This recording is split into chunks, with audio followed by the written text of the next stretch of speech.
Guilty of the lesser charge, negligent assault. All eyes were on the trial of former radio host Blake Seylhouwer, who was accused of shooting at his wife, Misty, back in August. The jury delivering its verdict just about an hour ago. We have team coverage of this trial tonight.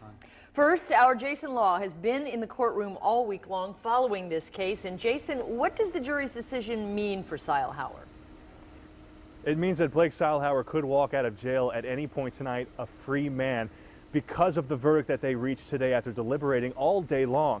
They decided to convict Blake Seylhouwer of two lesser charges, both third-degree misdemeanors, negligent assault, which means that he should be released on bond tonight for time already served. Remember, Blake Seylhouwer has been locked up since late August after getting into a fight with his wife, Misty. Misty was seriously injured after Blake's rifle went off in her direction. She was peppered and sprayed with bits of concrete and shrapnel in her face and the rest of her body.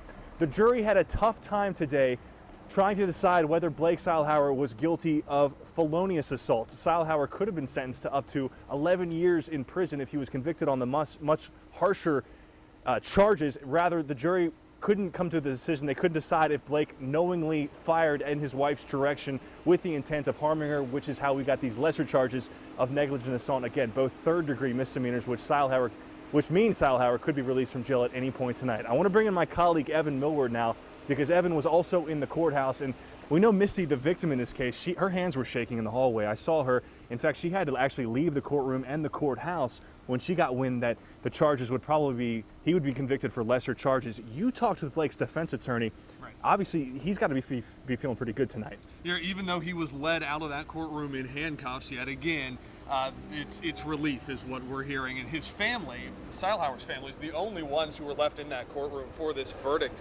today. They left without comment as well.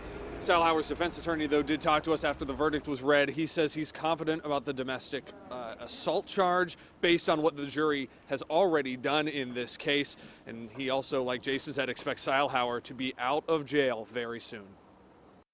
I think the biggest reaction that he would have would be relief at this point.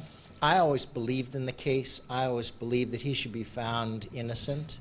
The bottom line is there was a lot of evidence that had nothing to do with the case that I think did affect the decision.